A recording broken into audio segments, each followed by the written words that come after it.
Hi, I'm Christopher McCowan. You may remember me from Our View Radio on blogtalkradio.com and Our View Live on livestream.com. I'm here to announce and to discuss a few things with you about the show and not about the show. Our View, I have decided, is going in a direction that I didn't have planned for the show. So I fired my co-host and I decided to move into the talk show area by myself. And on July 23rd, hopefully July 23rd, I will be launching the Chris McCowan Show. That's a working title. May change my name. And we'll be discussing social issues that affect the Central Valley, where I am from. The first topic, of course, will be the homeless issue in Fresno, and farming issues, and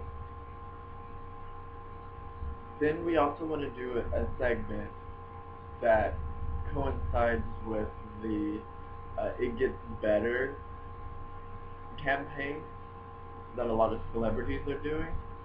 And I want to get a lot of gay teens together in the studio and bring out a lot of successful gay people to show them that it does get better.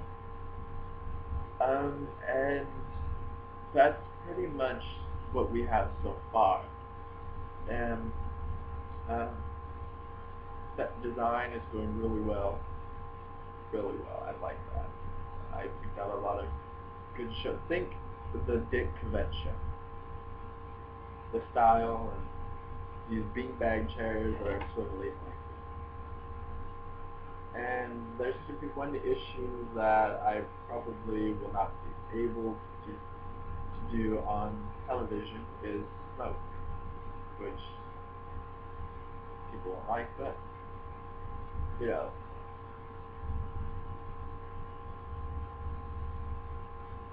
Gotta deal with what you got. There's one issue that I would like to discuss with you today, and that is the presidential campaign of 2012. There's one candidate in particular that is chapping my ass. Her name is Michele Bachmann, and she's a clone of Sarah Palin, I guess. A Republican Party's clone of Sarah Palin, which I guess they believe that she could actually win presidency. There's a few quotes that I've written down, and I would like to share them with you, if I may. The first one, she says, "And what a bizarre time we're in when a judge would say to little children that you can't say the Pledge of Allegiance, but you must learn that homosexuality is normal and you shouldn't try it." And, excuse me, sorry. Let me redo that because I misquoted, even though I misquoted that. "And what a bizarre time we're in when a judge will say to little children that you can't say the Pledge of Allegiance, but you must learn that homosexuality is normal and you should try it." Really? What judge said that? I don't understand why she would make such a comment like that. There's a lot of young gay teens that are committing suicide because they have been taught that the way that they live, and choose, or were born to live, is wrong.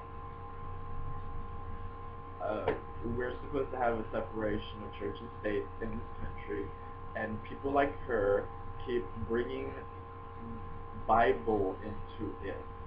The way we run government, we cannot go anywhere if people keep bringing religion into this, because that is what is holding us back.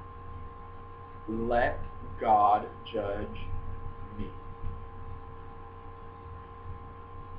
Another quote that I found funny is, "I wish the American media would take a great look at the views of the people in Congress and find out, are they pro-America or anti-America?"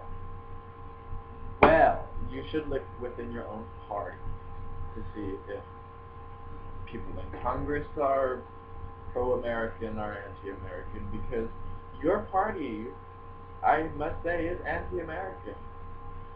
Because the fact remains that your party has lied to scare the crap out of America to go along with the little plans that your party has. And whenever I run for president, I hope to get rid of the old institutions with their old ideas.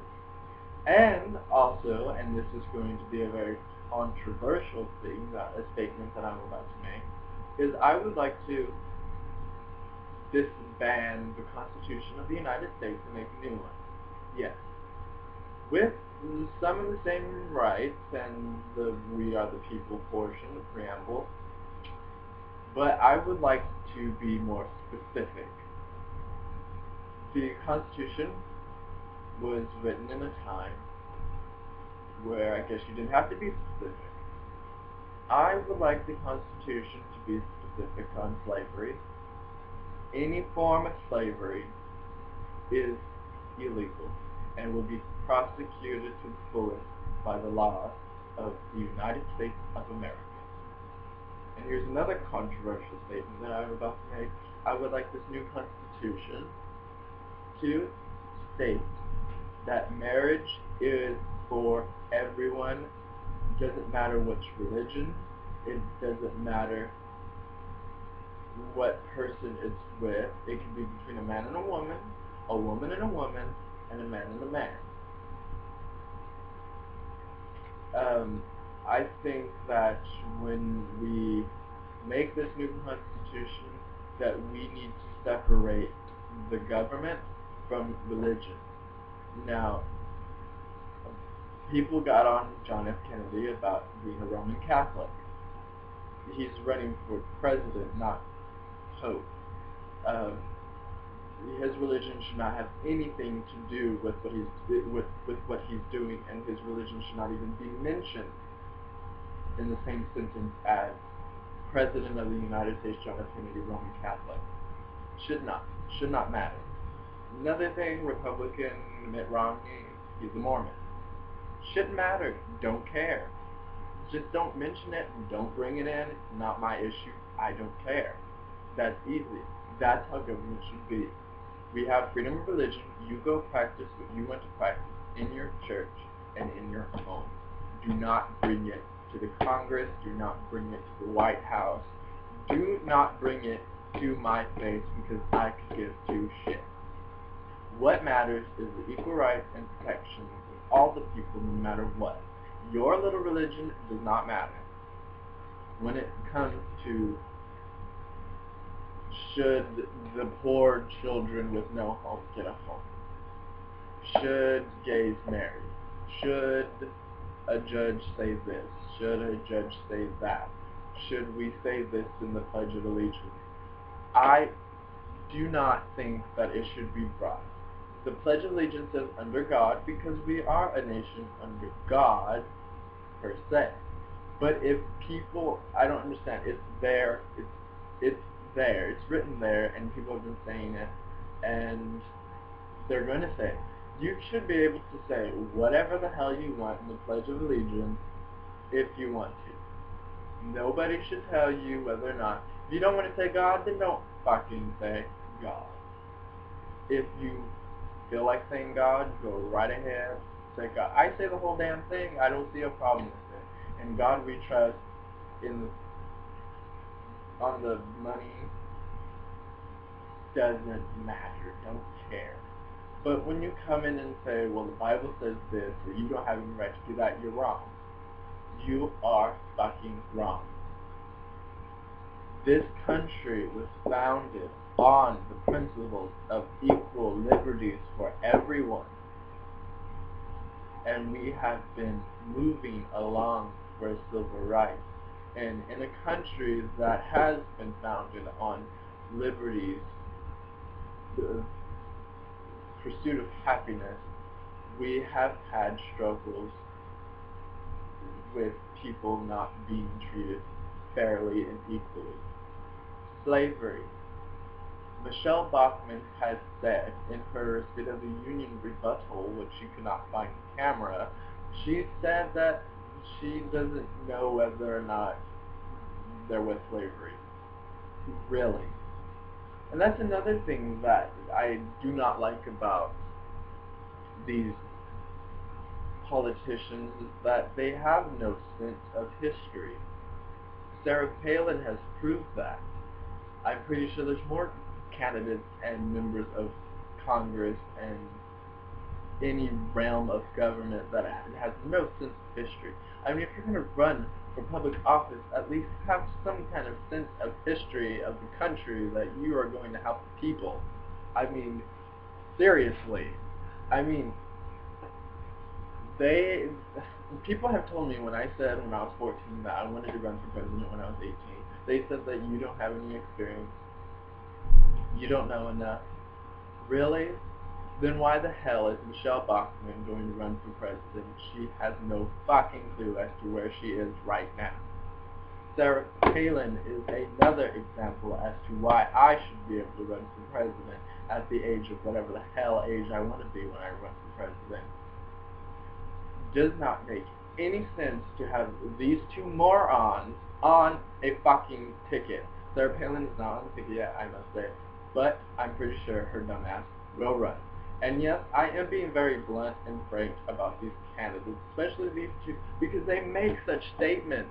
I mean, I don't care that they're women. I mean, my God, I supported Hillary Clinton when she came up to run before I supported Barack Obama. It's not that, it's just these statements that they make, like this one. Michele Bachmann said, I find it interesting that it was back in the 1970s that the swine flu broke out, then under another Democrat, President Jimmy Carter, and I'm not blaming this on Obama, surprisingly.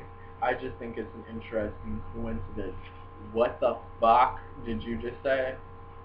That does not make any sense. What the fuck does that have to do with anything?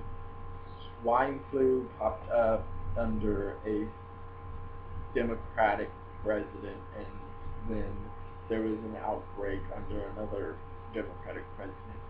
What the fuck does that have to do with anything? AIDS popped up under a Republican president, and it's been growing and growing and growing, but nobody said anything about that. I mean, seriously, think about the statements before you make them. Would change your life, like, wow. Now, here's another thing. These two candidates want to know who is pro-America or anti-America, and pledging allegiance to the flag and being patriotic and all this and that, which is all good. You know, we should know who is anti-American and who is pro-America. But the thing is that when you make statements like this, and then you ask the media to look at the views of the people of Congress and see whether or not they are pro-America or anti-America, you should look in the mirror and ask yourself if you're anti-America or pro-America. I'm pretty sure in your head you are pro-America, but really reread your statement and ask yourself if that statement is pro-America or anti-America, because I don't understand it. In the 21st century, that's why we need to get rid of these old ideas, these old politicians, these burnt out people, these burnt out parties. We need to introduce ourselves to the open-mindedness of the country. Most of the people that are out there in the Tea Party and shaking up everything, Sarah Palin says, just shake them up in their boots, whatever the hell special Palinism she has. I just